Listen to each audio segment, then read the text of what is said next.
everyone, my name is Ashley Beeson and welcome back to my channel, and today we're talking trends because spring is here, which means we are swapping out our fall winter for spring summer. And so this video will just be a little video on 10 wearable trends that we are going to see this season. So without further ado, let's just get right into the video.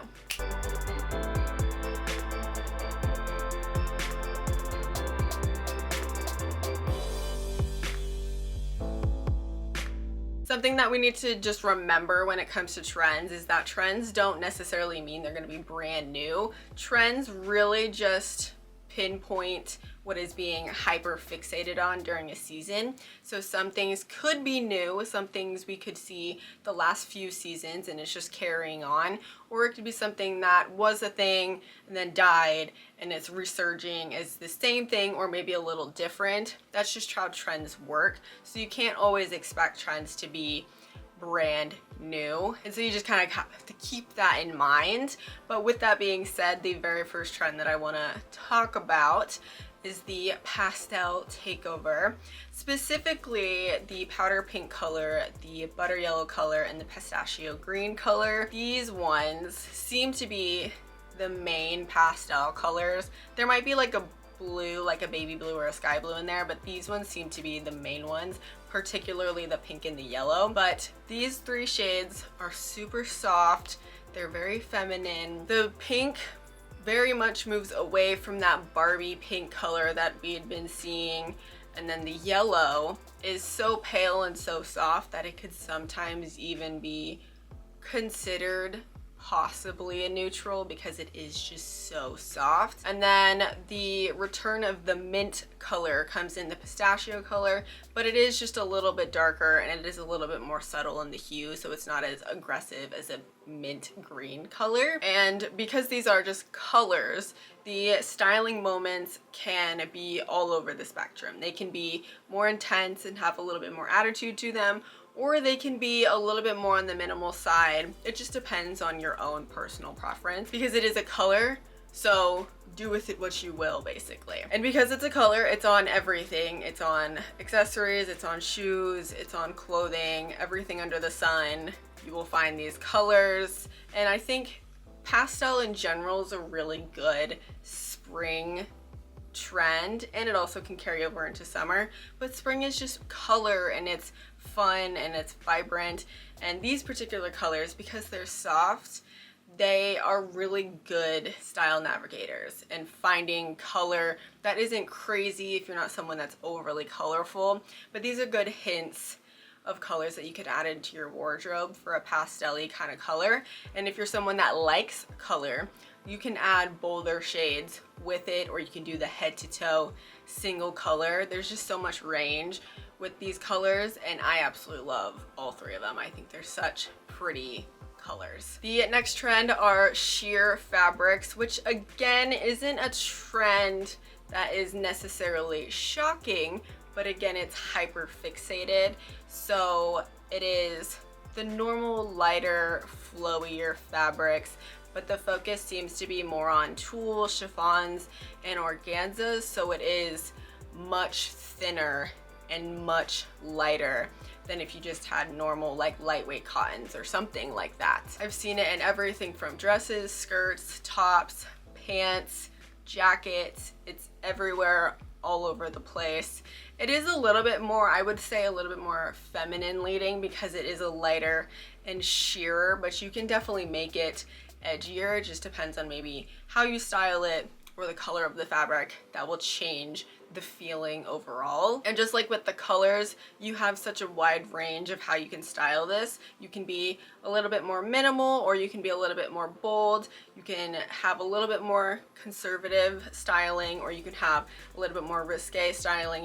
It's all just dependent on your aesthetic and your personal style preferences and what you're comfortable with. I've seen it with suiting, whether it's like the actual suit, or you have a nice trouser and then the top is nice and frilly and sheer and you just have like a bralette under it, or you have like a tank top under it, or you can do layering with skirts and trousers. You can have multiple sheer layers, or you do it as separates, like if you did like a full suit but it was like a thinner sheer like chiffon fabric. That's something that I've seen. The possibilities realistically are just endless, and depending on your comfort, you either wear more under it or you wear a little bit less, but you can just make it however you want to, and you can style it however you want to. With colors and fabrics, they're such a good just tool to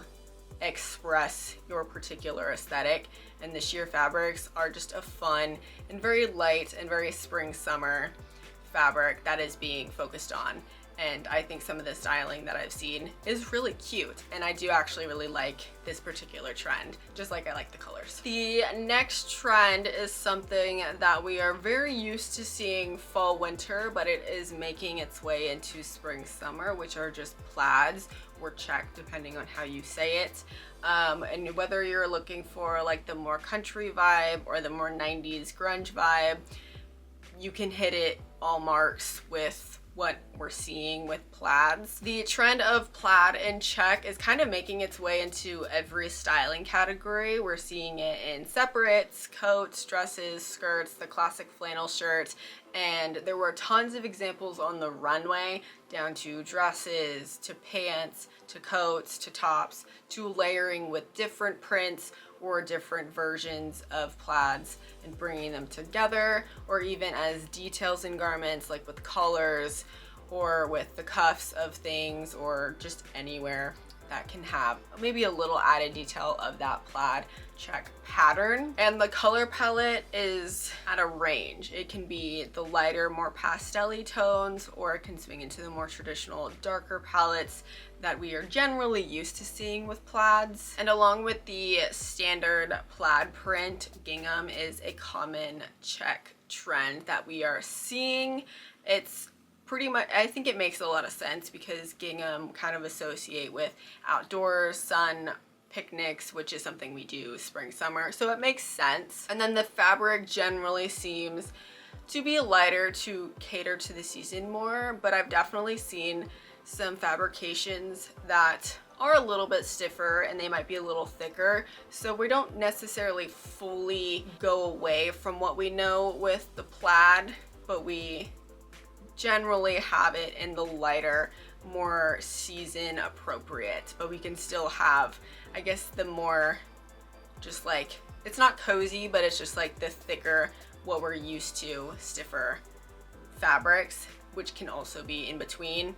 And I just think it's a good fall trend that is swinging into the season of sun and outdoors, because you can make it good for spring, summer. You just have to pick the right fabric, the right colors, style it appropriately, and I think it works for spring, summer because you can make it light. The next trend I want to talk about is one of my favorite trends for the season. This is kind of just something I love in general, but I'm happy that this is something that's being hyper fixated, and I really love the direction of this trend, which is the power dressing. Vintage pieces, sportswear, streetwear, they kind of all mush together to reinvent office wear and power dressing. So it does, in a way, maybe bring in a more youthful viewpoint to this particular trend, with baggy jeans, front crease tailored trousers, hourglass blazers, hot pants. The main aspect of this trend, though, is to lean in a more masculine energy styling shape. That is the like overall focus of this trend, and to me, I would probably consider the Saint Laurent collection as being the key point for this trend, because with that kind of comes all. But there are also other examples, like with Victoria Beckham, they did the looser approach. Stella McCartney brought in the more 80s oversizing. The Tory Burch show had pulled in waists and collarless silhouettes, so not overly baggy, not very big. It was a little bit more fitting, but it just had the difference in the collars. So even though it has a bit more of a masculine leaning POV, you can still have a little bit of a cinched waist. You don't always have to have the loose fitting jackets and trousers or even the three pieces.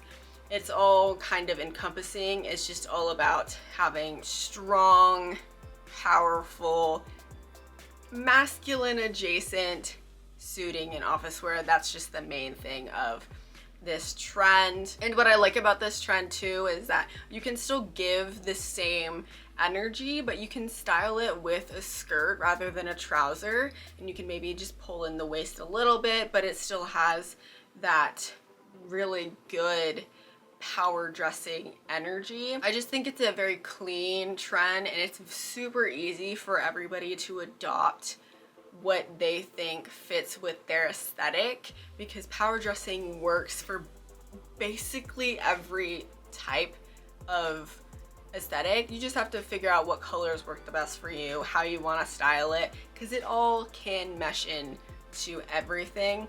And I think too, because power dressing is inherently somewhat sophisticated, that it's just easy to do, and it's an easy staple to have, and it works for everything. I just really love this trend, one of my favorites, and I've already seen some really great street style moments past the runways, and I'm just excited to see how other people interpret the trend, if they go full throttle with, you know, maybe doing a look with the pastel colors, or if they do it, you know, there's so many options, and I'm very excited for this one because this is one of my favorite trends for the season. Next is the athleisure getting an upgrade trend, which I think is really interesting because we've had athleisure become kind of a main thing with fashion. It did lean more like streetwear for sure, but I think this trend takes athletic apparel and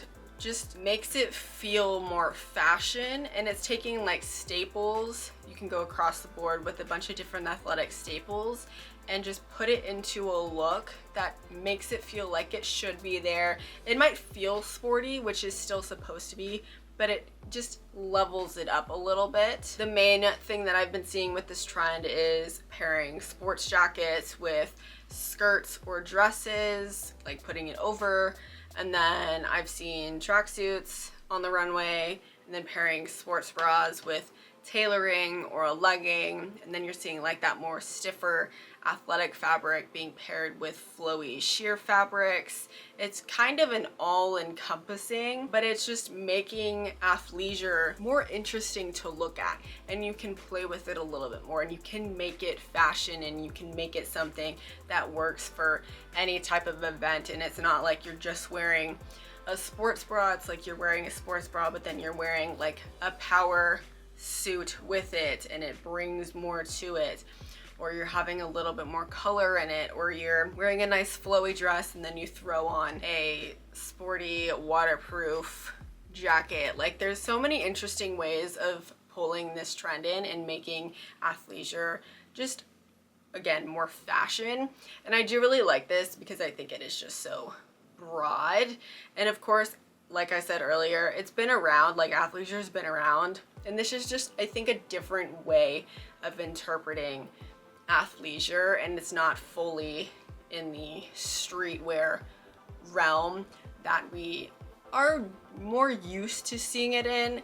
It's just, it's making it a little bit higher fashion, and I think that works, and I really like it for this particular trend for this season. So it'll be interesting to see how people style this particular trend, because you can do so many interesting things with it. The next trend is, I would assume, a staple piece in everyone's wardrobe, the tank top. But this particular season, it seems to focus in on two things.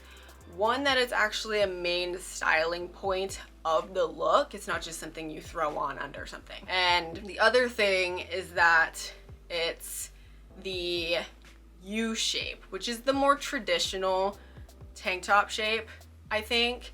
And it's just like that U shape, but it can vary from being, you know, kind of more conservative with the U, or it's deeper, but the U shape is the main one, but there are other tank top styles that are being used, that was just the one that was on the runway the most. And I think too, with this tank top trend, especially with the more common deeper U shape that we were seeing, it kind of moves away from the high neck tanks that we've been wearing, which are technically a little bit more conservative, where we had the line going here.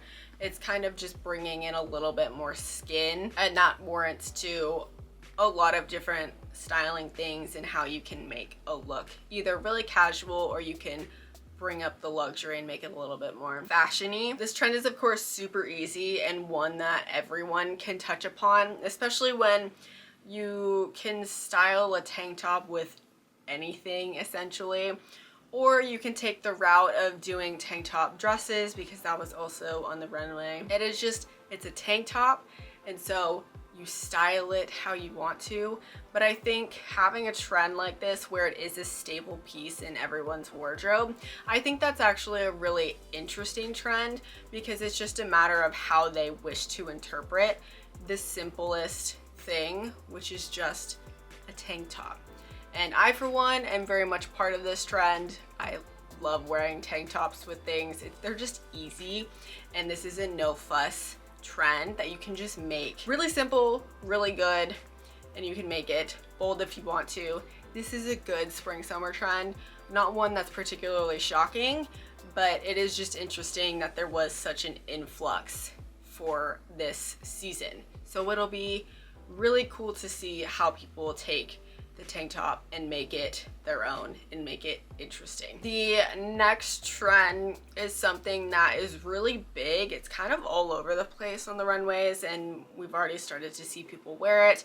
It's not really for me, but it is the skirts and pants, which they've been dubbed the skants or the scousers, or even just the one-legged pants. This is a trend that really just focuses on making things more interesting looking than having like a traditional garment. You add just a little bit extra fabric to it to give it a little bit more shape, to give it a little bit more interest. I've seen it where it's a traditional suiting outfit, and then there's an asymmetrical skirt that goes across the pant to level it up a little bit.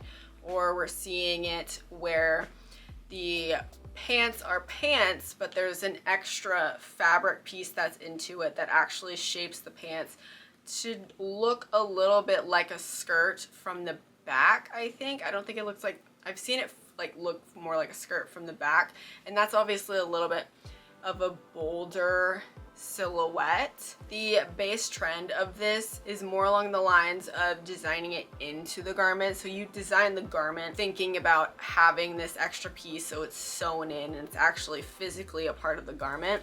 But you could also, because I have seen this, you can also do this trend yourself by layering things, like taking a skirt and then pairing them over jeans or leggings or just a separate type of trouser.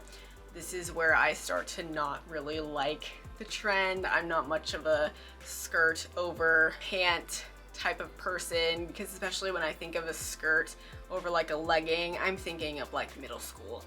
It's not really a trend for me, but people can definitely pull it off in different ways that are interesting. But what I do like about this trend is that it does purposefully make something like a pant more interesting.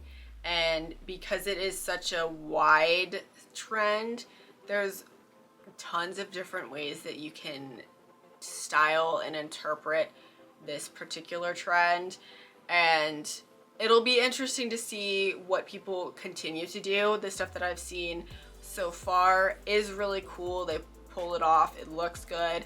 It is just not a trend for me, but I am excited to see what other people do with it. The next trend I want to talk about is probably one of the bigger trends for the season, and it's the romantic boho trend, where it's just bringing romantic feminine silhouettes that are super effortless, and it's bringing in that 70s aesthetic and making it just dreamier, but also bringing in a modern cool to it. And obviously the boho style has made its return, and this is just a new version of it, or a progressed version of it that is very pretty, that is very flowy. The trend brings in lace and tulle and ruffles and shimmer, and then there's suede jackets, wide-legged jeans, flowy maxi skirts and dresses.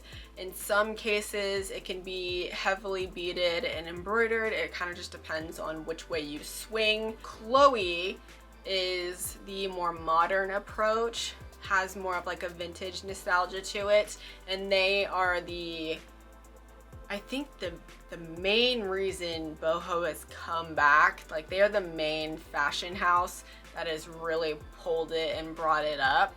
And then Valentino is a good example of the more busy side, so it's the opposite to Chloe, and they bring in that more heavy embroidered boho aesthetic, but the over-encompassing feminine, effortless, flowy, it's a part of either example. It's just a matter of, do you like it to be a little bit more modern and a little bit prettier in its simplicity, or do you like it to be a little bit more vintagey feeling and a little bit prettier in its extra feeling? It just depends on how you like it. I've seen sheer pieces being layered together. There's also looking for actual vintage dresses that are part of this trend. Pairing things with lace tights is a really big one. Bows, sparkly accessories. Obviously, like, ruffles are a really big thing in the bohemian. The lighter fabrics, lace is a big thing. It's just all giving, this particular boho trend is just giving a more romantic and airy and dreamier aesthetic, and it's very, very, very, very, very popular. And I think Chloe is doing a good job of making it vintagey but modern, and so that's why it's cool and that's why it's so popular. I've never really been a big fan of the bohemian style, but I can definitely appreciate it, and I have liked a lot of the stuff that was on the runway, and then we start to see people wear it into the year and everything. And so as we progress, I'm sure the styling will be continuing to be really pretty, really interesting, and people will take their own aesthetics to this very specific type of vibe, and it'll be interesting to see. Boho's just not for me, but I am excited to see how people do it. Next on my list is another trend that I really like. It's the nostalgic elegance trend, which is kind of overarching. It's basically just old school elegance and society women, both trendy and traditional. It's kind of the trend that is very 1960s, and you can either swing broadly 60s, or this one swings a little bit more into Audrey Hepburn or Jackie Kennedy. That's where it comes in, and that's why this trend is so nostalgic. A few of the focuses of this trend is tweed, and then classic silhouettes, and then styling that would be something that would look like something that someone like Jackie Kennedy would have worn. But what's interesting about this is, obviously this is a very nostalgia factor trend.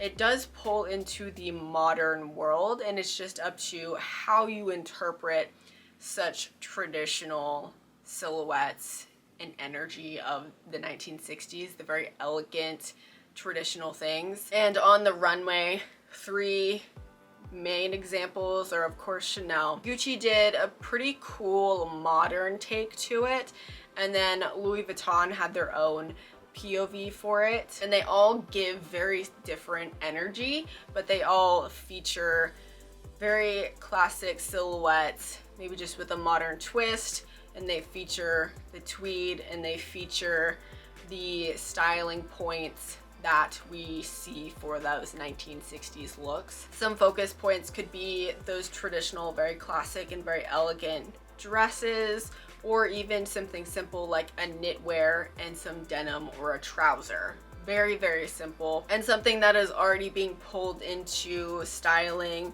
is the skirt suits, and then the tights, and then the hats, and the gloves, and the ever iconic pillbox hat is being pulled in. It's very elegant, it's very 1960s nostalgia, it's super amazing, and I absolutely love it. Like, even the look that Ivanka Trump wore to the inauguration is kind of a nod to this trend. But something that I like about the skirt in particular, if you're thinking about a skirt suit, is that the modern tweak to it is working with mini skirts, one, and then also playing with proportion a little bit. And you can pair the mini skirt with something a little bit more voluminous on top, or you can even mess with the scale a little bit of the mini skirt and have it bubble a little bit more, but it still feels like the elegant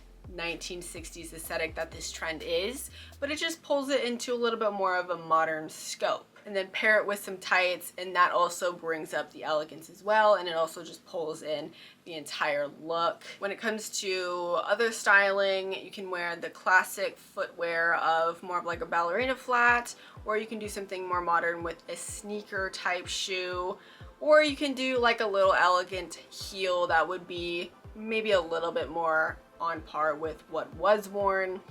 It's a very elegant and classic trend, and because it has that nostalgia factor, people like to grab onto it more. And it's an easily hard-hitting trend because fashion loves styling off of the past and making it their aesthetic and pulling it into modern times. And this is just a really amazing trend that I absolutely love, and I'm excited to see how people wear it. I'm excited to see more pillbox hats. I'm excited to see how people work with the skirts, or if they do a skirt suit and they have some tights to it, and what footwear they use and the gloves that they use. I'm very excited for this trend because I love the origin of this trend, and it's just something that's so pretty because it's so elegant, and it can be very sophisticated too, and it is just such a pretty trend. But you can never go wrong with a nostalgic energy because it really pokes at the right things, especially with fashion. And then the last trend I want to touch on is maximalist accessorizing, and this one is basically just a carry through of the bag charms that we were seeing last year, and then it just has more additives to it. The embellished bags, the embellished hair pieces, the embellished footwear, layering tons of jewelry, big bows, lots of bows. The return of scarves is a thing, whether it's, you tie it around your neck, or you do it as like a headband, or you pull it and it actually like covers your head. That seems to have started to get pulled into this season a little bit. Maximalism just means a lot, and so being busy with a lot of hair clips or a lot of jewelries, big cuff bracelets, it's all very much the type of trend that if you're a maximalist type of dresser anyways, it just adds more to it. But if you are more of a minimal like dresser, this type of accessorizing can just add a little something to it, and it doesn't have to be a ton, but you can do enough to where it is still considered a maximalist accessorizing, and it just brings out more of your outfit. If you're not traditionally a very like over accessorizing or overdressing type of person, and it's also a way of showcasing your personality a bit more. You can make it very fashion, but you can also maybe pivot into more of an emotional attachment and have things that represent you as a person. It can swing both directions, but it is definitely a very fun trend because it's how much can you play with it, how much can you explore with it, how much are you willing to push your accessorizing.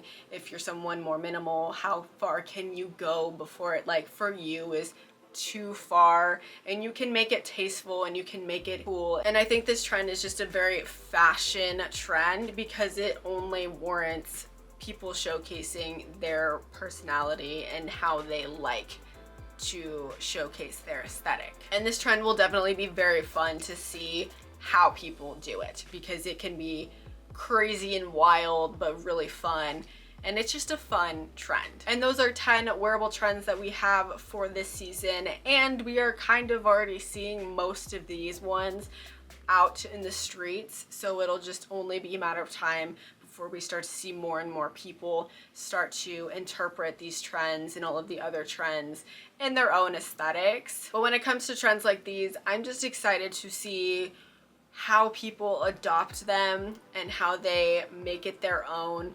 And obviously some of the trends I take in and I do it. It's all trends are a very exciting part of fashion, because it's so many ways that someone could do it, and you just kind of learn and like see how other people do it, and you're just like, oh, that's cute, or looks good on her. Not great for me though. And it's just a really fun way of expanding your fashion POV and your fashion eye and your wardrobe. So I think these trends are really fun. I'm excited to see how they are, and I'm just excited that it's spring. Warm weather, flowers, color, sun. Very exciting, can't complain. But I would love to hear your thoughts on spring, summer trends. What are you excited to try? What are you maybe looking forward to finally pulling out of your wardrobe? I would love to hear, so drop a comment down below. And with that, this is the end of the video, so thank you so much for watching. I hope you enjoyed. Don't forget to like and subscribe, and I will see you in the next one. Bye!